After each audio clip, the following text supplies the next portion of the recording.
मेरे प्यारे देशवासियों, आप सभी को क्रिसमस की शुभकामनाएं। हम इस वर्ष के अंतिम सप्ताह में हैं। 2022 बस आने ही वाला है। आप सभी 2022 के स्वागत की तैयारी में जुटे हैं, लेकिन उत्साह और उमंग के साथ ही ये समय सचेत रहने का भी है। आज दुनिया के कई देशों में कोरोना के नए वेरिएंट ओमिक्रॉन की वजह से संक्रमण बढ़ रहा है। भारत में भी कई लोगों के ओमिक्रॉन से संक्रमित होने का पता चला है। मैं आप सभी से आग्रह करूंगा कि पैनिक न करें। हां, सावधान रहें, सतर्क रहें, मास्क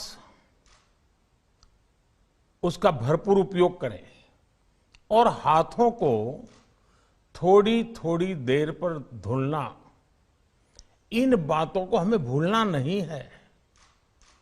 आज जब वायरस म्यूटेट हो रहा है तो हमारी चुनौतियों का सामना करने की ताकत और आत्मविश्वास भी मल्टीप्लाई हो रहा है। हमारी इनोवेटिव स्पिरिट भी बढ़ रही है। आज देश के पास 18 लाख आइसोलेशन बेड्स हैं, 5 लाख ऑक्सीजन सपोर्टेड बेड्स हैं, 1,40,000 आईसीयू बेड्स हैं। आईसीयू और नॉन आईसीयू बेड्स को मिला दें तो 90,000 बेड्स विशेष तौर पर बच्चों के लिए भी हैं। आज देश में 3,000 से ज्यादा पीएसए ऑक्सीजन प्लांट्स काम कर रहे हैं। 4 लाख ऑक्सीजन सिलेंडर्स देश भर में दिए गए हैं। राज्यों को जरूरी दवाओं की बफर डोज तैयार करने में सहायता की जा रही है। उन्हें पर्याप्त टेस्टिंग किट्स भी मुहैया कराई जा रही है। साथियों, कोरोना वैश्विक महामारी से लड़ाई का अब तक का अनुभव यही बताता है कि व्यक्तिगत स्तर पर सभी दिशा निर्देशों का पालन कोरोना से मुकाबले का बहुत बड़ा हथियार है। और दूसरा हथियार है वैक्सीनेशन। हमारे देश ने भी इस बीमारी की गंभीरता को समझते हुए बहुत पहले वैक्सीन निर्माण पर मिशन मोड में काम करना शुरू कर दिया था। वैक्सीन पर रिसर्च के साथ साथ ही approval processes, supply chain, distribution, training, IT support system, certification पर भी हमने निरंतर काम किया। इन तैयारियों का ही नतीजा था कि भारत ने इस साल 16 जनवरी से अपने नागरिकों को वैक्सीन देना शुरू कर दिया था। ये देश के सभी नागरिकों का सामूहिक प्रयास और सामूहिक इच्छा शक्ति है कि आज भारत 141 करोड़ वैक्सीन डोज के अभूतपूर्व और बहुत मुश्किल लक्ष्य को पार कर चुका है। आज भारत की वयस्क जनसंख्या में से 61% से ज्यादा जनसंख्या को वैक्सीन की दोनों डोज लग चुकी हैं। इसी तरह वयस्क जनसंख्या में से लगभग 90% लोगों को वैक्सीन की एक डोज लगाई जा चुकी है।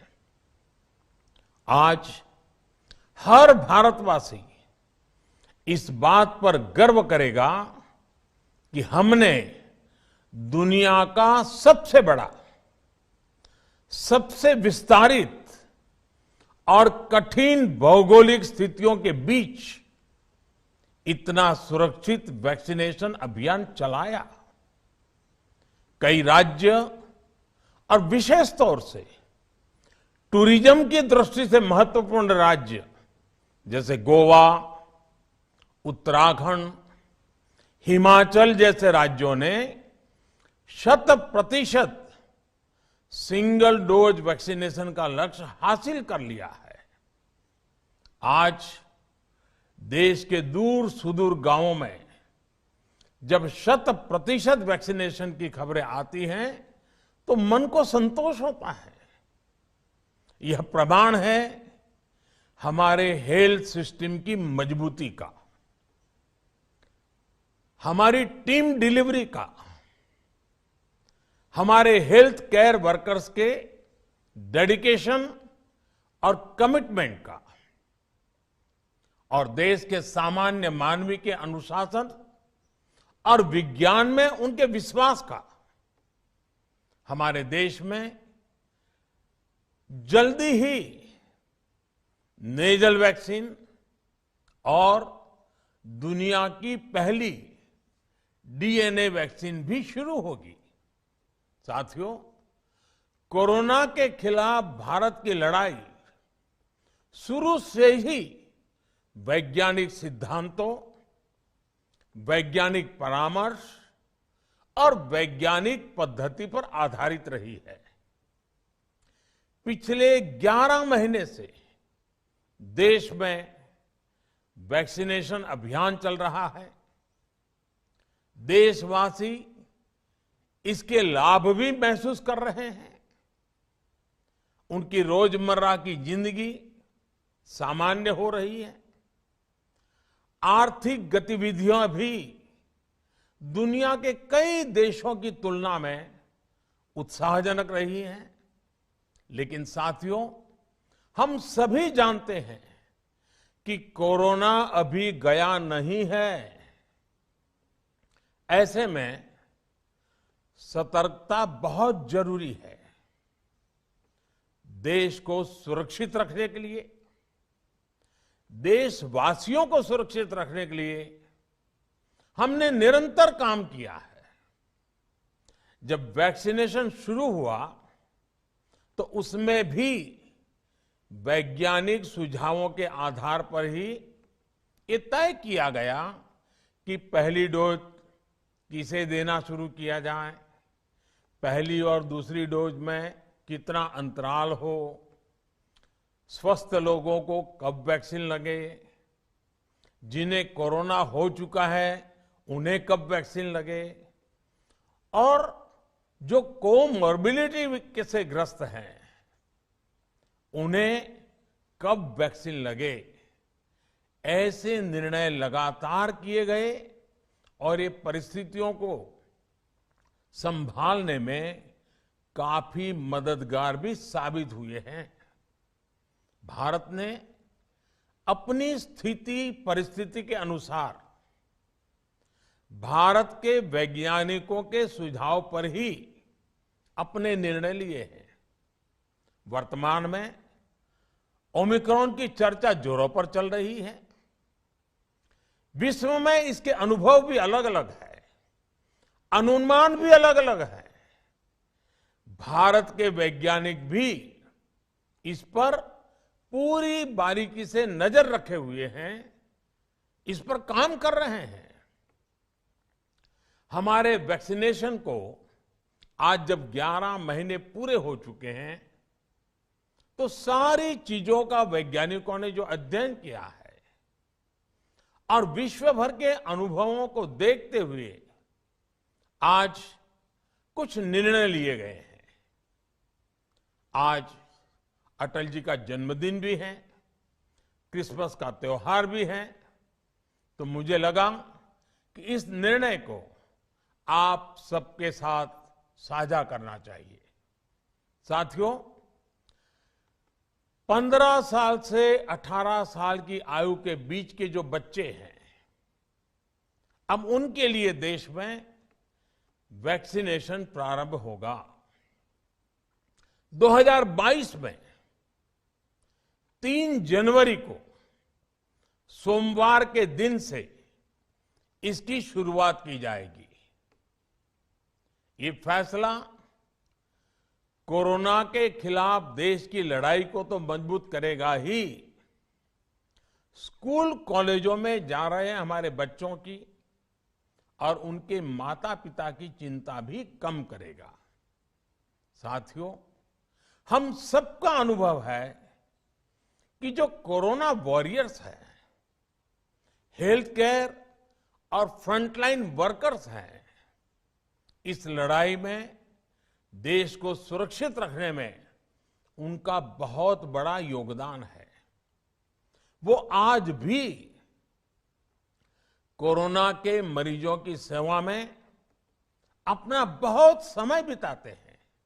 इसलिए प्रिकॉशन की दृष्टि से सरकार ने निर्णय लिया है कि हेल्थ केयर और फ्रंटलाइन वर्कर्स को वैक्सीन की प्रिकॉशन डोज भी प्रारंभ की जाए। इसकी शुरुआत 2022 में 10 जनवरी सोमवार के दिन से की जाएगी। साथियों, कोरोना वैक्सीन का अब तक का ये भी अनुभव है कि जो अधिक आयु वाले हैं और पहले से ही किसी न किसी गंभीर बीमारी से पीड़ित है, उन्हें प्रिकॉशन लेना सलाह योग्य है। इसको ध्यान में रखते हुए 60 वर्ष से ऊपर की आयु के कोमॉर्बिडिटी वाले नागरिकों को उनके डॉक्टर की सलाह पर वैक्सीन की प्रिकॉशन डोज का विकल्प उनके लिए उपलब्ध होगा। ये भी 10 जनवरी से प्रारंभ होगा। साथियों, मेरा एक आग्रह है कि अफवाह, भ्रम और डर पैदा करने के जो प्रयास चल रहे हैं, उनसे बचना चाहिए। हम सभी देशवासियों ने मिलकर अब तक दुनिया का सबसे बड़ा वैक्सीनेशन अभियान चलाया है। आने वाले समय में हमें इसको और गति देनी है और विस्तार देना है। हम सभी के प्रयास ही कोरोना के खिलाफ इस लड़ाई में देश को मजबूत करेंगे। आप सबका बहुत बहुत धन्यवाद।